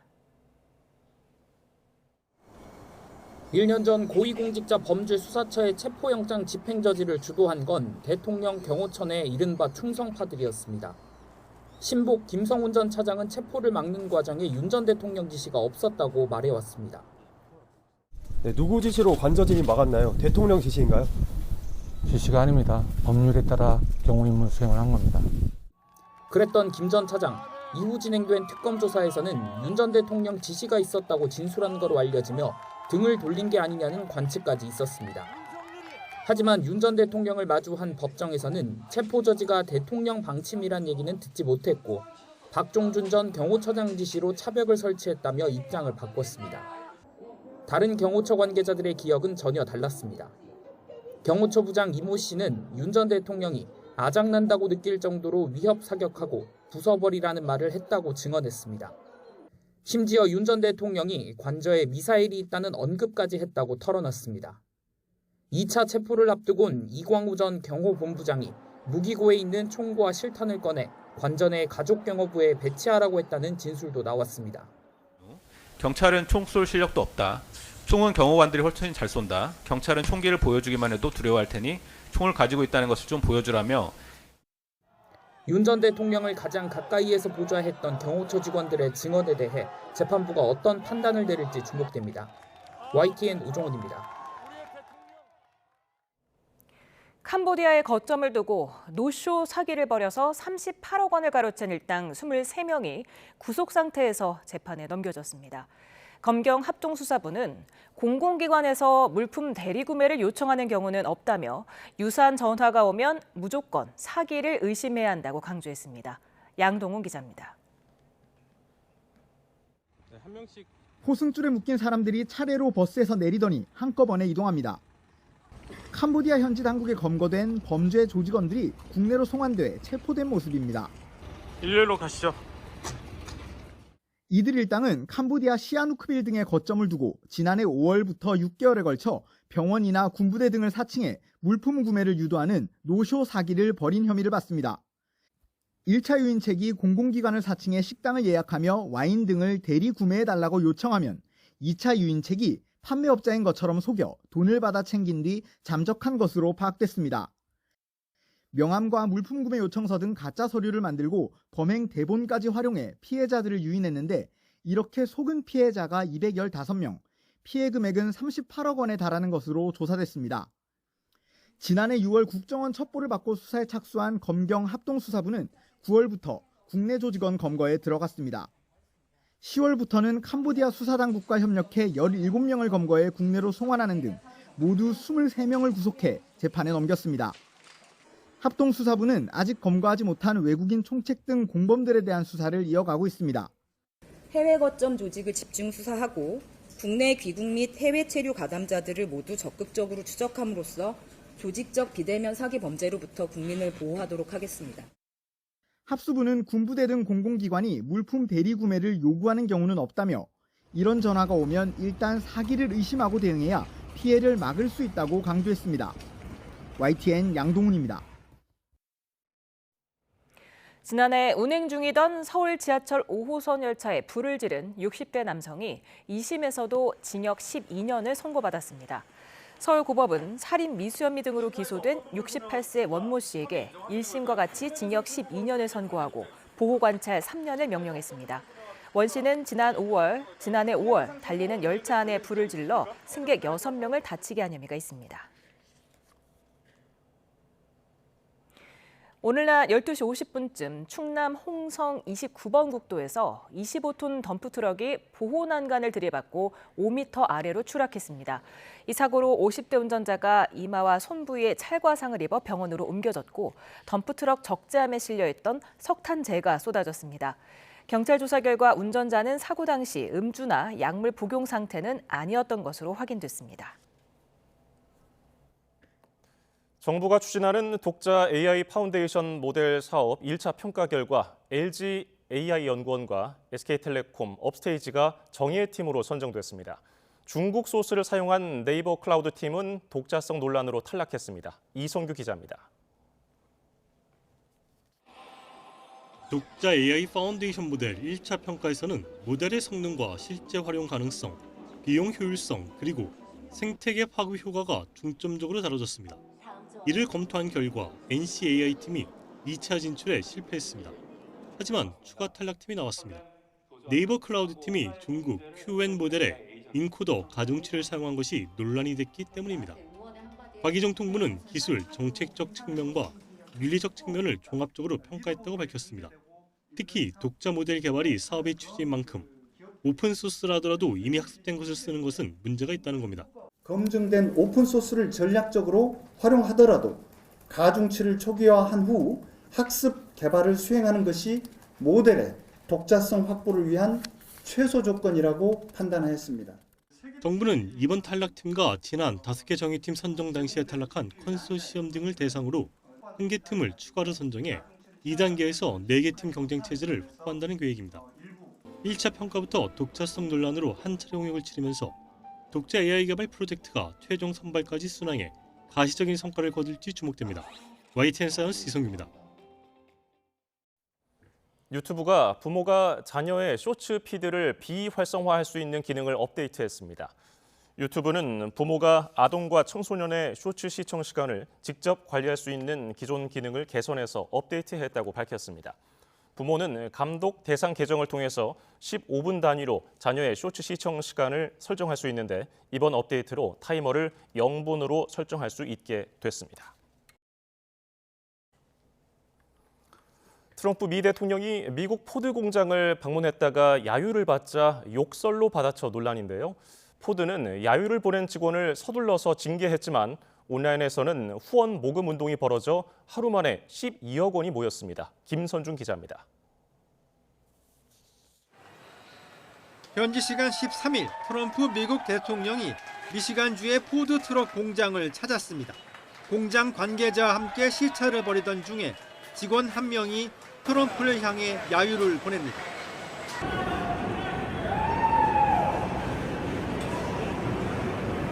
이른바 미성년자 성착취범 앱스타인 사건 처리에 대한 불만을 드러내는 건데 트럼프도 가만히 있지 않습니다. 곧바로 소리가 난 쪽으로 몸을 돌리더니 가운데 손가락을 펴는 손가락 욕설 동작을 취합니다. 입으로도 2차례나 욕을 내뱉습니다.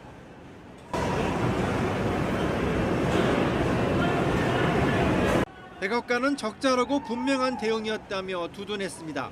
포드 측은 서둘러 해당 직원에게 정직 처분을 내렸습니다. 공장 안에서 부적절한 발언을 했다는 이유인데 회사 측의 성급한 조치가 오히려 문제를 더 키우고 있습니다.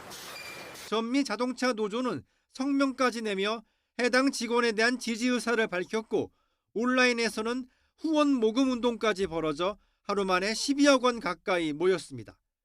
트럼프는 앞서 전용기 안에서 불편한 질문을 하는 여성 기자를 향해 돼지라고 막말을 퍼부어 논란이 일리기도 했습니다. YTN 김선중입니다. 국방부가 차관의 군 내부 의전 서열을 현행 9위에서 장관 다음인 2위로 격상하는 방안을 검토하고 있습니다. 정빈나 대변인은 장관 유고 시 차관이 군 수뇌부인 합참의장과 각군 참모총장을 지휘 감독하도록 돼 있지만 기준이 현실과 맞지 않아서 서열 역전 논란이 제기되었다며 이같이 밝혔습니다. 국방부는 내부 검토를 거쳐서 입법 예고와 관계부처 의견 수렴 등 법령 개정 절차를 추진할 예정입니다.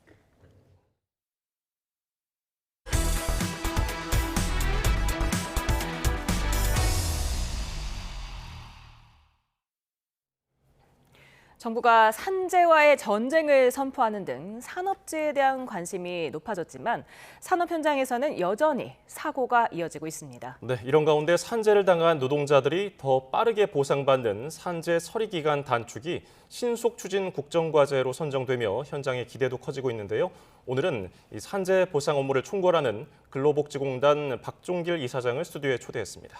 어서 오십시오. 안녕하세요. 네, 안녕하세요. 네, 근로복지공단에 대해서 먼저 짧게 소개를 해주시겠습니까? 예, 이름에서 느끼실 수 있듯이 근로자들의 복지를 증진시키기 위해서 다양한 서비스를 제공하는 고용노동부 산하 정부기관입니다. 일터의 안심을 드리기 위해서 좀 전에 말씀하신 산재보험과 고용보험 서비스를 해드리고 있고요. 생활의 안정을 드리기 위해서 혹시 일을 하고 임금을 못 받는 경우가 있지 않습니까? 그러면 정부가 3개월치를 먼저 대신해서 지급하는 제도가 있습니다. 임금 대지급 제도라는데요. 이런 서비스를 해드리고 또 긴급 생활 안정자금도 융자해드리고 있고요. 또 중소기업에 다니는 근로자들을 위해서 퇴직연금도 운영하고 있습니다. 예.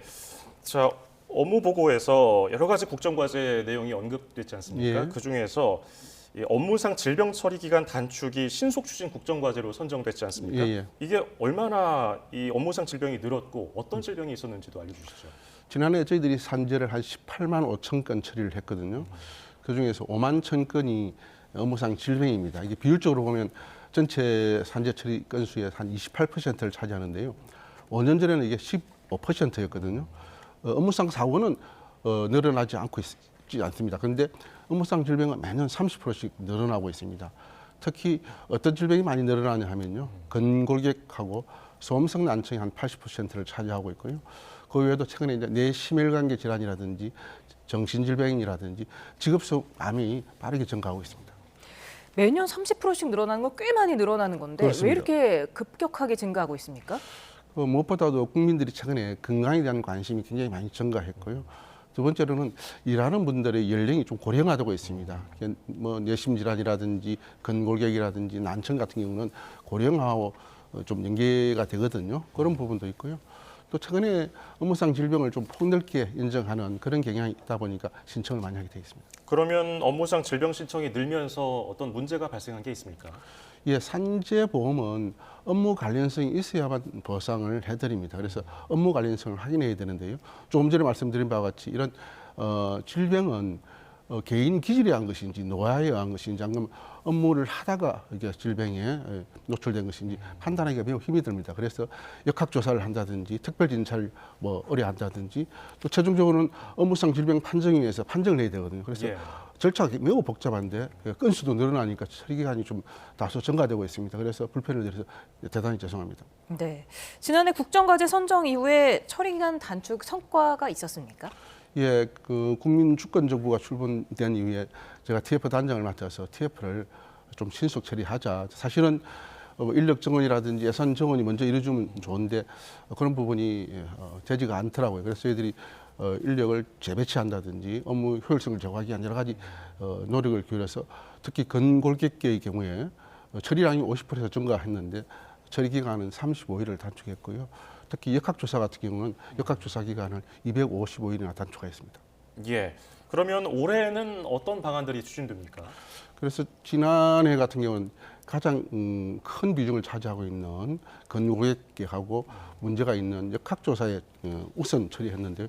이 부분을 이제 전체 질병으로 확대해서 특히 저희들이 전문화, 표준화, 자동화를 하려고 합니다. 전문화를 위해서는 64개 전 지사의 질병 전담팀을 구성해서 전문성과 효율성을 제고하고 있고요. 표준화는 이런 질병이 많이 걸리는 직종이 있습니다. 그런 직종에 대해서는 저희들이 재조사를 표준화할 수 있습니다. 그래서 효율성을 제고하고요. 자동화 관련해서는 대통령께서도 관심을 많이 가지고 계시는 AI 기법을 통해서 우리 저희들이 자료들이 굉장히 많거든요. 이걸 유형화한다든지 빅데이터를 이용해서 또는 서류 작성을 자동화한다든지 이런 식으로 해서 현재 228인 질병 처리 기간을 올해는 160일, 내년에는 120일까지 당기도록 하겠습니다. 네. 그런데 이 산재 행정 소송에서 이 근로복지공단의 패소율이 늘고 있다고 들었습니다. 이게 왜 이런 겁니까? 저희들이 작년에 패소율이 한 22% 정도로 높은데요. 특히 그 소음성 난청 같은 경우는 한 개 사유로 인해서 한 100건 정도가 동시에 패소한 사례가 있습니다. 이렇게 좀 특이한 사례인데요. 이것을 빼면 한 18%가 되는데 그래도 높은 편이죠. 특히 왜 이런 문제가 생기냐 하면 조금 전에 말씀드렸다시피 업무상 질병 같은 경우는 업무 관련성을 확인하기가 매우 힘들기 때문에 저희들이 패소된 사건의 한 70% 정도가 업무상 질병에 의한 것이고요. 업무상 질병 중에서도 뇌심질환이라든지 난청이라든지 진폐가 패소의 한 80%인데 그럼 왜 이런 쪽에서 패소율이 높냐 하면 저희들이 인정하는 기준보다는 법원에서 좀 넓게 보는 것 같습니다. 그래서 좀 패소율이 높은데 개선하도록 하겠습니다. 예, 그러면 패소율 관련해서 공단의 대책은 뭐가 있겠습니까? 소음성 난청이라든지 이런 부분이 저희들이 반복적으로 패소한 사례들이 있는데요. 이런 부분들을 잘 분석해서 좀 개선하도록 하겠습니다. 그래서 올해 3월 중으로 업무상 질병 기준위원회를 저희들이 만들 것이고요. 그 외에도 이제 상소라고 있습니다. 그래서 저희들이 패소한 경우에 상소를 하는 경우가 있는데 산재 근로자들의 어려움을 저희들이 잘 알기 때문에 새로운 증거가 발견이 되었다든지 그렇다면 파급력이 매우 큰 경우를 제외하고는 가급적 상수를 지향하는 방향으로 개선할 계획입니다. 네. 또 최근에 공단이 운영하는 퇴직연금 예. 푸른 씨앗에 대한 관심도 높아지고 있는 것 같은데 좀 소개를 해주실까요? 예, 푸른 씨앗은 우리나라에서 최초로 운영되는 기금형 퇴직연금 제도입니다. 지금 기금형 퇴직연금을 도입하자는 논의가 많은데요. 이 기금형이라는 게 뭐냐면 개인이 운영하는 것이 아니라 저희들이 펀드라고 생각합니다. 운영해 주는 것이거든요. 수익률이 지난해 같은 경우 8.7%였습니다. 그리고 3년 평균 25%를 넘었었고요. 그 외에도 중소기업에 다니는 이제 취약계층을 지원하는 부분이기 때문에 정부에서 근로자에게 10% 또 사용자에게 10% 지원 다 하고 있고요. 그다음에 수수료도 3년간 면제해주고 있습니다. 예, 많은 노동자들이 이 혜택을 누리면 좋을 것 같은데 예. 가입 조건이 같은 게 있습니까? 지금 같은 경우는 이제 사실은 이제 정부가 좀 저임금 근로자를 지원하자는 의미에서 30인 미만만 지원을 해주고 있는데요. 100인 이하 기업에 다니는 근로자들도 저소득 근로자들이 많습니다. 그래서 이런 부분들이 좀 개선될 필요가 있다는 지적이 있어서 좀 국회에서 법 개정이 논의되고 있습니다.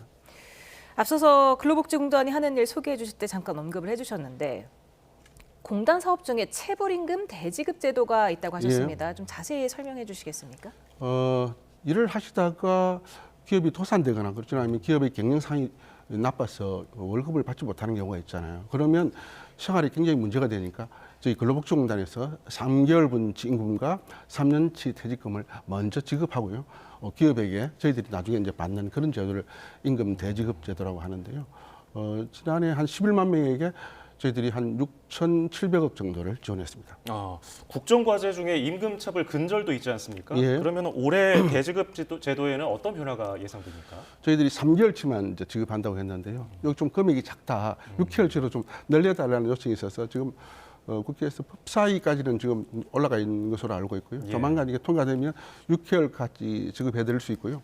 또 하나는 이걸 공짜로 드리는 건 아니거든요. 저희들이 사업주를 대신해서 먼저 지급하고 다음에 사업주에게 받아들입니다. 이걸 회수라 그러는데요. 이때까지는 국세 체납 처분에 따르지 않았기 때문에 시간이 많이 걸렸는데 올해는 국세 체납 처분 절차에 의해서 강제 집행할 수 있도록 되었습니다. 그래서 회수율을 높여서 이 제도의 지속 가능성을 높이도록 하겠습니다. 네. 그러면 마지막으로 시청자분들에게 한 말씀 해주시겠습니까? 예, 현대사회에 있어서 일이라는 것은 단순한 생계 수단이 아닙니다. 자기 삶을 완성시키는 중요한 수단인데요. 그래서 일을 통한 복지가 가장 좋은 복지라고 하지 않습니까? 저희 근로복지공단은 일을 하시는 분들이 행복해질 수 있도록 다양한 서비스를 제공하고 있는데 많은 관심을 가지고 많이 이용해 주시기 바랍니다. 감사합니다. 예, 지금까지 산재 보상 업무를 총괄하고 있는 근로복지공단 박종길 이사장이었습니다. 고맙습니다. 감사합니다.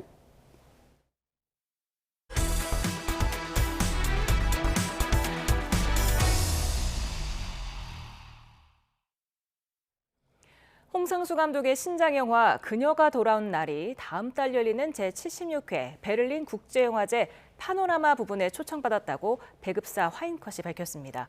이로써 홍 감독은 2020년 영화 도망친 여자를 시작으로 베를린 영화제에 7년 연속 초청받게 됐습니다. 그녀가 돌아온 날은 홍 감독의 34번째 장편 영화로 송선미, 조윤희, 박미소, 하성국 씨 등이 출연했고 김민희 씨는 제작실장으로 참여했습니다.